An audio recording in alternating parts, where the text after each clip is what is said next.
పేరిట మీ అందరికీ నా యొక్క శుభములు తెలియచేస్తూ ఉన్నాను. మరొకసారి మీ అందరితో కూడా దేవుని యొక్క ప్రశస్తమైనటువంటి ఆ యొక్క వాక్కును మీతో పంచుకోవడానికి దేవుడు నాకు అనుగ్రహించినటువంటి ఆ యొక్క కృపను బట్టి నేను ఎంతగానో దేవునికి కృతజ్ఞతాస్తుతులు చెల్లిస్తూ ఉన్నాను. ప్రియమైనటువంటి దేవుని బిడ్డలారా, మన వాక్యమును ధ్యానించుకునేటువంటి ముందుగా ప్రార్థన చేసుకుందాం. ప్రియుడు అయిన మా తండ్రి, మీ నామం నాకు వందనాలు ప్రభువా. ఈ దినము మీ యొక్క పాద సముఖములో చేరి దైవ లేఖనమును మేము ధ్యానించుకున్న చుంట్లో మీ కృపను మాకు అనుగ్రహించండి తండ్రి. పరిశుద్ధాత్ముడా, మీకు వందనాలు తండ్రి. మాకు తోడై ఉండి మీ యొక్క లేఖనములతో సూటిగా మాతో మాట్లాడండి ప్రభా. వీక్షించుచున్నటువంటి వారందరితో ప్రభా మీ వాక్కు ద్వారా మాట్లాడి వారిని ఆదరించి వారితో మాట్లాడి మాకందరికీ కావలసినటువంటి వర్తమానమును మాకు అందించి మహిమ పొందమని యేసు నామములో అడుగుచున్నాం తండ్రి, ఆమేన్. ప్రియమైనటువంటి దేవుని బిడ్డలారా, ఈరోజు దేవుని యొక్క దైవ లేఖనాన్ని మనం ధ్యానించినట్లయితే మనం ధ్యానించుకోబోయేటువంటి అంశం దేవుని సన్నిధి యొక్క ప్రాముఖ్యత, ఇంపార్టెన్స్ ఆఫ్ గాడ్స్ ప్రెసెన్స్. ప్రియమైనటువంటి దేవుని బిడ్డలారా, దైవ గ్రంథంలో మనం చూసినట్లయితే ఆది కాండంలో దేవుడు మానవుని సృష్టించినప్పుడు ప్రతి చల్లటి పూట కూడా తండ్రి అయినటువంటి యెహోవా మానవునితో సహవాసం కలిగి ఉన్నటువంటి స్థితిని మనం చూస్తాం. తండ్రి అయినటువంటి యెహోవా ప్రతి చల్లటి పూట ఏదెను వనంలో ఆదాము అవ్వలతో ఆయన యొక్క ప్రెజెన్స్ ఉన్నటువంటి స్థితిని మనం చూస్తాం. ఆయన యొక్క సన్నిధి ఉన్నటువంటి స్థితిని మనం చూస్తాం. అయితే ఎప్పుడైతే ఆదాము చేయవద్దని పని చేశాడో, ఎప్పుడైతే ఆదాము దేవునికి అవిధేయుడిగా మార్చబడ్డాడో, ఆ యొక్క ఏదేను వనంలో నుండి వెళ్ళగొట్టబడినటువంటి స్థితిని మనం చూస్తాం. అయితే అక్కడ ఒక మాట ఉంటుంది. ఆ మాట ఏంటంటే, he was driven out of the presence of God.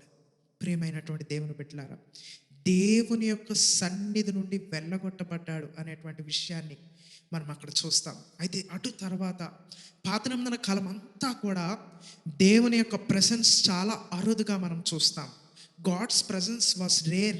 మోషేను కూడా మనం చూసినట్లయితే, దేవా నీ యొక్క సన్నిధి నాకు తోడుగా రాకపోతే నేను వెళ్ళలేను ప్రభా, నేను బయలుదేరిన ప్రభా, నేను నడిపించలేను ప్రభా అని ప్రార్థన చేస్తున్నటువంటి ఆ యొక్క అనుభవాన్ని మనం చూస్తాం.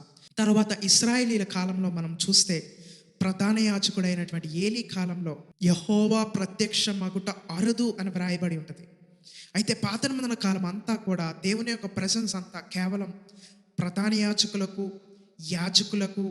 ప్రవక్తలకు కేవలం వారికి మాత్రమే పరిమితి అయినటువంటి స్థితి మనం చూస్తాం. వారికి మాత్రమే లిమిటెడ్గా మనం చూస్తాం. దాని తర్వాత క్రొత్త నిబంధన కాలంలో తండ్రి అయినటువంటి యెహోవా ఈ లోకమును ఎంతగానో ప్రేమించి తన స్వంత కుమారుడైనటువంటి యేసుక్రీస్తు ప్రభుల వారిని ఈ యొక్క లోకమునకు ఇమ్మానుయేలుగా పంపించారంట. దేవుని పరిశుద్ధ నామమునకు మహిమ కలుగును గాక. ప్రభువు మానవ రీతిగా ఎందుకు జన్మించారు అంటే, మానవులతో సంచరించి మానవుని మధ్యన, మనుష్యుల మధ్యన ఆయన ఒక మనిషిగా నివసించి వారికి తోడై ఉండడానికి, వారితో ఉండులాగున ఆయన ఈ యొక్క లోకంలో మానవ రీతిగా జన్మించారనేటువంటి విషయాన్ని మనం చూస్తాం. అయితే ప్రియమైనటువంటి దేవుని బిడ్డలారా, ఒక క్రైస్తవుని యొక్క జీవితంలో అపవాది ప్రయోగించేటువంటి మొట్టమొదటి ఆయుధం ఏంటి అనేటువంటి విషయాన్ని మనం చూసినట్లయితే భయము. దేనికి భయము, ఎందుకోసం భయము అనేటువంటి విషయాన్ని మనం గమనిస్తే, దేవుని ఎడల అపనమ్మిక. దేవుని ఎడల అపనమ్మిక అంటే దేవుడు మమ్మల్ని విడిచిపెట్టేశాడేమో. The greatest weapon that an enemy can use on the children of God is doubting God's presence. ప్రియమైనటువంటి దేవుని బిడ్డలారా, మనం కూడా చాలా సందర్భాల్లో మన యొక్క జీవితాల్లో కష్టాలు ఎదురైనప్పుడు, వేదనలు ఎదురైనప్పుడు, ఒంటరితనం ఎదురైనప్పుడు, సమస్యలు ఎదురైనప్పుడు మనలో కలిగేటువంటి మొట్టమొదటి భయం ఏంటంటే, ఆ కష్టాల వల్ల మేము ఏమైపోతామో, ఎందుకంటే దేవుడు మమ్మల్ని విడిచిపెట్టేశాడు. ప్రియమైనటువంటి దేవుని బిడ్డలారా, దేవుడు మనకు తోడై ఉన్నాడు అని మనం నమ్మినంత కాలం, ఆయన యొక్క ప్రెసెన్స్ మనతో ఉంది, ఆయన యొక్క సన్నిధి మనకు తోడై ఉంది అని మనం విశ్వసించినంత కాలం కూడా ఏ సమస్యకి మనం భయపడం. ఈరోజు మానవుడు ప్రతి దానికి భయపడుతూనే మనం జీవిస్తూ ఉన్నాం. ఎందుకు ఆ భయం అనేది వచ్చిందంటే, దేవుడు మనకు తోడై ఉన్నాడని మనం మర్చిపోయాం కాబట్టి. ప్రియమైనటువంటి దేవుని బిడ్డలారా, ఈరోజు మనకు కలిగినటువంటి సమస్యల్లో, వేదనల్లో మనం అందరం కూడా దేవుని యొక్క ప్రెజెన్స్ మనతో లేదేమో, దేవుడు మనకు తోడై ఉండలేదేమో. ఒకవేళ అటువంటి స్థితిలో ఈ యొక్క వాక్యాన్ని నువ్వు వీక్షిస్తూ ఉన్నావేమో, ప్రభువు నీతో మాట్లాడుతూ ఉన్నారు. ప్రభువు మనల్ని విడిచిపెట్టేశారు అనేటువంటి థాట్ మన యొక్క జీవితంలోనికి వస్తుందో, దేవునిపై అపనమ్మకంతో ఉండడం మనం ప్రారంభిస్తాం. ఎప్పుడైతే దేవునిపై అపనమ్మకంతో ఉండడం మనం ప్రారంభిస్తామో, ప్రియమైనటువంటి దేవుని బిడ్డలారా, మన యొక్క జీవితంలో భయం అనేది ప్రారంభమవుతుందంట. కనుక అసలు ఎందుకు మనం ఈ రీతిగా ఉంటూ ఉన్నాం? ఈ రీతిగా ఉండడం వల్ల మన యొక్క జీవితాల్లో అనేకమైనటువంటి కష్టాలను మనం ఎదుర్కొంటూ ఉన్నాం. అయితే ఎప్పుడైతే దేవుడు మనకు తోడై ఉన్నారు అనేటువంటి విషయాన్ని మనం నమ్ముతామో, మన యొక్క జీవితంలో కలిగేటువంటి ఆశీర్వాదాలు ఏంటో ఈరోజు వాక్యంలో మనం ధ్యానించుకున్నాం. మనలాగే యేసుక్రీస్తు ప్రభుల వారి యొక్క శిష్యులు మత్తయి సువార్త 14వ అధ్యాయము 22 నుండి కొన్ని వచనాలు మనం చదువుకుందాం. ప్రియమైనటువంటి దేవుని బిడ్డలారా, యేసుక్రీస్తు ప్రభుల వారు 22వ వచనంలో చెప్పినటువంటి మాట ఏంటంటే, మీరు అద్దరికి వెళ్ళమని తన యొక్క శిష్యులకు ఆజ్ఞాపించినటువంటి స్థితిని మనం చూస్తాం. అయితే అటువంటి సమయంలో వారు ప్రయాణం అయ్యారు, ధోనిలో ప్రయాణం అయ్యారు. అయితే ప్రభువు వారితో లేకుండా ఆయన ఒక కొండ ఎక్కి ఏకాంతంగా ప్రార్థన చేసుకొనుచు ఉన్నటువంటి స్థితిని మనం చూస్తాం. అయితే వారు ఎప్పుడైతే ఆ యొక్క ధోనిలో వారు సముద్రంపై ప్రయాణం చేస్తూ ఉన్నారో, కొంత దూరం వెళ్ళాక వారి యొక్క ప్రయాణానికి అనేకమైనటువంటి ఆటంకాలు వచ్చినటువంటి స్థితిని మనం చూస్తాం. అలల చేత కొట్టబడుచు ఉన్నటువంటి స్థితిని మనం చూస్తాం. అయితే అటువంటి సమయంలో శిష్యుల యొక్క జీవితంలో వారందరూ ఏమనుకుంటున్నారంటే, ప్రభు మనల్ని విడిచిపెట్టేశారు, యేసయ్య మనతో లేరు. ఆ యొక్క కష్టాలను చూసి వారు భయపడినటువంటి స్థితిని మనం చూస్తాం. ఆ కష్టాలను చూసి వాళ్ళలో భయం ఎందుకు కలిగిందంటే, ప్రభు యొక్క ప్రజెన్స్ వారితో లేదని అనుకుంటున్నారు, ప్రభు వారికి తోడై ఉండలేదు అనుకుంటున్నారు, ప్రభు వాళ్ళని విడిచిపెట్టేశారని అనుకుంటున్నారు. అయితే అటువంటి సమయంలో ప్రియమైనటువంటి దేవుని బిడ్డలారా, ప్రభు వారిని అయితే విడిచిపెట్టలేదు.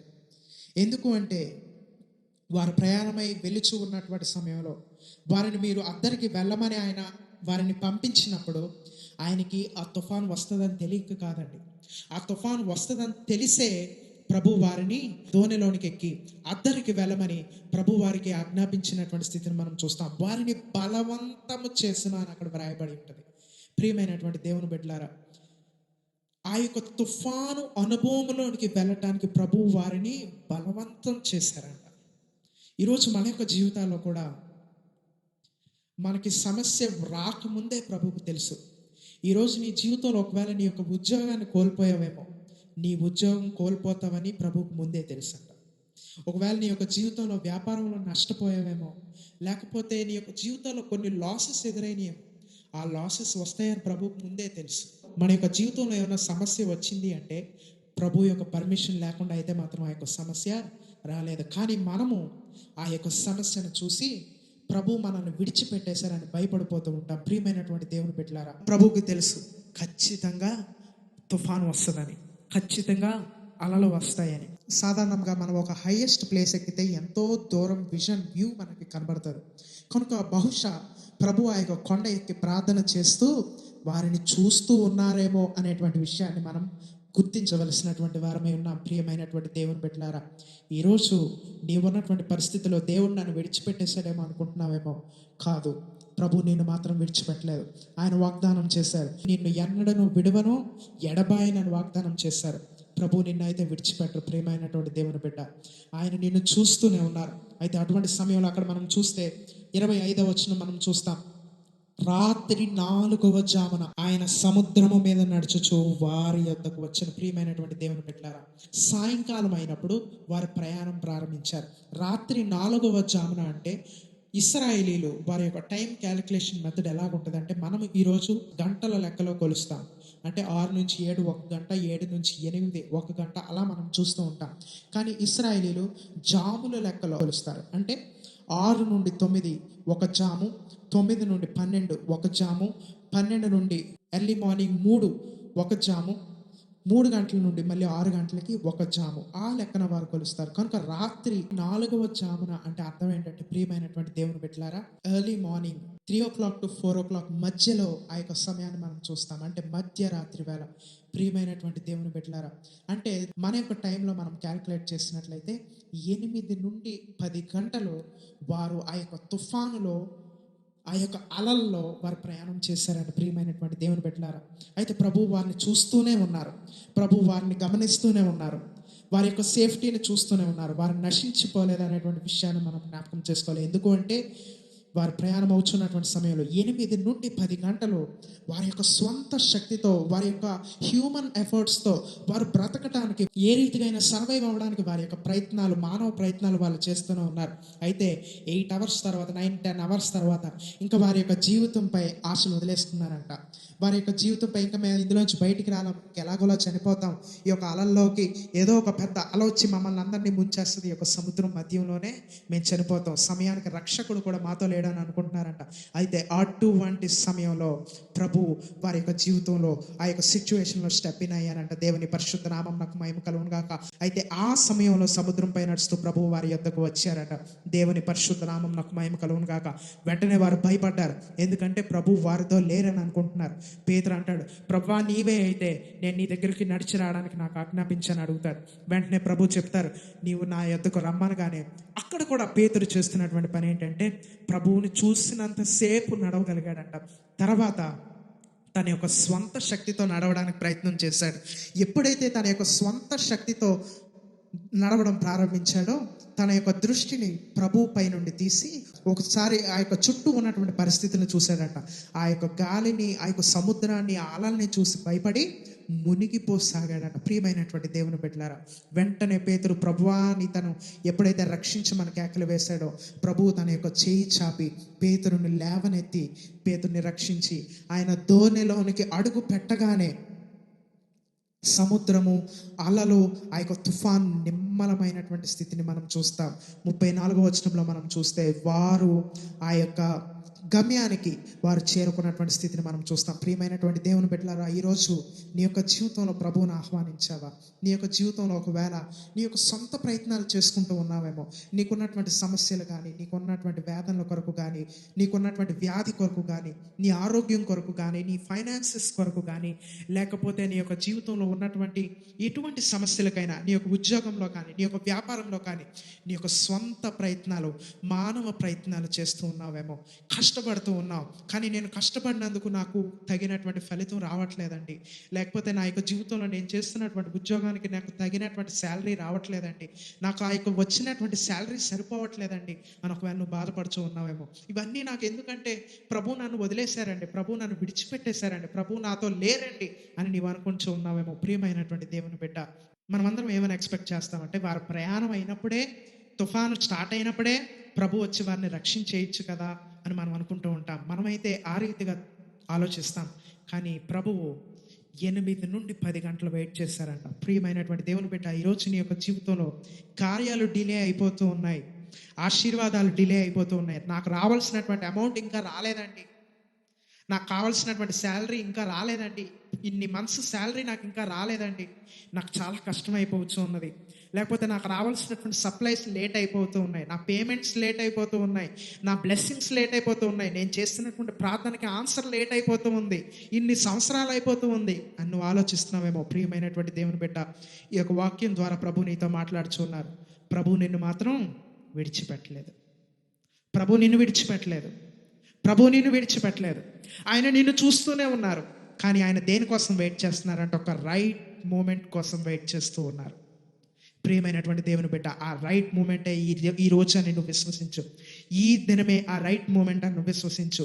ఈ దినమే వారు అక్కడ చేస్తున్నటువంటి పని ఏంటంటే ప్రభువుని వారి యొక్క దోణిలోనికి ఎప్పుడైతే ఆహ్వానించారో, ప్రియమైనటువంటి దేవుని బిడ్డ, దేవుడు నిన్ను చూస్తూనే ఉన్నారు, ప్రభు నిన్ను వాచ్ చేస్తూనే ఉన్నారు. నువ్వెప్పుడు హెల్ప్లెస్గా అయిపోయి, ఎంటీ అయిపోయి, ప్రభా నేను ఎంటీ అయిపోయాను, ఇంకా నా వల్ల కాదు, నా యొక్క జీవితంలోనికి రండి ప్రభా, నా యొక్క జీవితంలో మీరు ప్రవేశించండి, నా యొక్క వ్యాపారంలో మీరు ప్రవేశించండి, నా యొక్క కుటుంబంలో మీరు ప్రవేశించండి, నా యొక్క ఉద్యోగంలో మీరు ప్రవేశించండి అని నీవు పిలుస్తావని ప్రభువుని కోసం వెయిట్ చేస్తూ ఉన్నారు. ఎందుకంటే నీ యొక్క హ్యూమన్ ఎఫర్ట్స్ అన్నిటిని విడిచిపెట్టే, మానవ ప్రయత్నాలను విడిచిపెట్టే, మానవుల సహాయం కోసం ఎదురు చూడటం నువ్వు మానే, దేవుని పిలవడం ప్రారంభించు.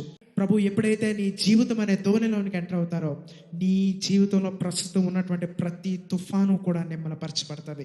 నీ జీవితంలో నువ్వు ఇప్పుడు నీ శరీరంలో కానీ, నీ లైఫ్లో కానీ, నీ కుటుంబంలో కానీ చూస్తున్నటువంటి చెలరేగినటువంటి ప్రతి తుఫాను కూడా నిమ్మలపరచబడి ప్రభు నేను శాంతితో నింపుతారు. దేవుని పరిశుద్ధ నామం నాకు మహిమ కలుగును గాక. ప్రియమైనటువంటి దేవుని బిడ్డ, ప్రభువుకు కావాల్సింది ఫుల్గా ఉన్న హార్ట్ కాదండి, బలంగా ఉన్నటువంటి హార్ట్ కాదండి. ప్రభువుకు కావాల్సింది ఒక ఎంప్టీ హార్ట్ కావాలి. ఈరోజు నీ లైఫ్‌లో నీవు ఎంప్టీ అవ్వగలుగుచు ఉన్నావా? ఎందుకంటే మరొక లేఖన భాగాన్ని నేను మీ ముందు ఉంచాలనుకుంటున్నాను. మార్కు సువార్త 5వ అధ్యాయము 35వ వచనం మనం చదువుకుందాం. ఆ దినమే సాయంకాలం అయినప్పుడు ఆయన అద్దరికి పోవుదమని వారితో చెప్పగా వారు జనులను పంపివేసి ఆయనను ఉన్న పాటున చిన్న దోణిలో తీసుకుని పోయిరి. ఆయన వెంబడి మరికొన్ని దోణిలు వచ్చెను. ప్రియమైనటువంటి దేవుని బిడ్డలారా, ఈ లేఖన భాగంలో కూడా ఇది ఇంకొక సందర్భంలో వారు దోణిలో ప్రయాణం చేస్తూ ఉన్నారు. ఈసారి ప్రభు వారితో ఉన్నారు. ప్రభు వారిని విడిచిపెట్టలేదు. ఇక్కడ మనం గమనించవలసినటువంటి విషయం ఏంటంటే, సిచ్యువేషన్ ఏది అయినప్పటికీ కూడా ప్రభు మాత్రం ఆయన యొక్క బిడ్డలను విడిచిపెట్టట్లేదు అనేటువంటి విషయాన్ని మనం జ్ఞాపకం చేసుకోవాలి. ప్రభు వారికి తోడై ఉన్నారు. వారు ప్రయాణిస్తున్నటువంటి దోణిలోనే వారు ఉన్నారు. అయితే అటువంటి సమయంలో మరికొన్ని దోణెలు వారితో పాటు ప్రయాణమై వస్తూ ఉన్నాయంట. సాధారణంగా వాళ్ళు ఎప్పుడైతే ప్రయాణం చేస్తూ ఉన్నారో తుఫాను చెలరేగింది, తుఫాను వచ్చింది, అలలు వచ్చినాయి. అలల చేత వారి యొక్క దోణి కొట్టబడుచు ఉన్నది. వారి యొక్క ప్రయాణం కష్టమైంది. సాధారణంగా మనం ఆలోచిస్తే వారు ఏం చేస్తుంటారంటే, వారి పక్కన ఉన్నటువంటి దోణిలో ఉన్నటువంటి వారిని సహాయం అడుగుంటారు. ప్రభు వారి యొక్క శిష్యుల్లో అనేక మంది చేపలు పట్టడంలో చాలా అనుభవం ఉన్నటువంటి వారు. వారందరూ కూడా వారికి ఉన్నటువంటి అనుభవాన్ని బట్టి, వారికి ఉన్నటువంటి జ్ఞానాన్ని బట్టి ఇలాంటి పరిస్థితులు ఎలా బయటకు రావాలో వారికి తెలుస్తుంది. అవి కూడా వారు ప్రయత్నించి ఉంటారు. అవి కూడా వారికి హెల్ప్ చేయలేకపోయినాయి. అటువంటి పరిస్థితుల్లో వారు ఎంప్టీ అయిపోయారు. ఇంకా చివరిగా ప్రభు వారితోనే ఉన్నారు. ఆయన గమనించట్లేదని కాదు, అక్కడ నిద్రించుచున్నారు. తలవాల్చుకుని ఆయన రెస్ట్ తీసుకుని పడుకుని ఉన్నారనేటువంటి స్థితిని మనం చూస్తాం. అక్కడ ఆయన నిద్రించుచున్నారంటే ఆత్మీయ అర్థాన్ని మనం చూస్తే నిద్రించడం అంటే నిద్రించడం కాదు. ఆయన కామ్గా సైలెంట్గా వారిని చూస్తూ ఉన్నారు. వారు వారి యొక్క సొంత ఎఫర్ట్స్ అన్నీ కూడా ఉపయోగించేశారు. చివరికి ఎంప్టీ అయిపోయారు. అప్పుడు ప్రభువుని లేపుతూ ఉన్నారు. ప్రభువా, మేము నశించిపోవచ్చు ఉన్నారు. ఎప్పుడైతే వారు ఎంప్టీ అయిపోయి ప్రభువుని సహాయం అడిగారో అప్పుడు ప్రభువు లేచి ఆ గాలిని, ఆ సముద్రాన్ని గద్దించినటువంటి విషయాన్ని మనం చూస్తాం. ప్రియమైనటువంటి దేవుని బిడ్డ, ఈరోజు నీ యొక్క జీవితంలో కూడా ప్రభు లేరని అనుకోవద్దు. ప్రభు యొక్క ప్రెజెన్స్ని నువ్వు అనుమానించుకో. ప్రభు యొక్క ప్రెజెన్స్ పై అపనమ్మకత ఉండకు. దేవుడు నన్ను విడిచిపెట్టేశాడేమో అనేటువంటి ఆ యొక్క అపనమ్మకంతో కూడినటువంటి ఆలోచన నీ యొక్క హృదయంలోనికి వస్తుందో భయపడడం ప్రారంభిస్తావు. కానీ ఆయన నిన్ను విడిచిపెట్టలేదు. ఆయన నిన్ను చూస్తూనే ఉన్నారు.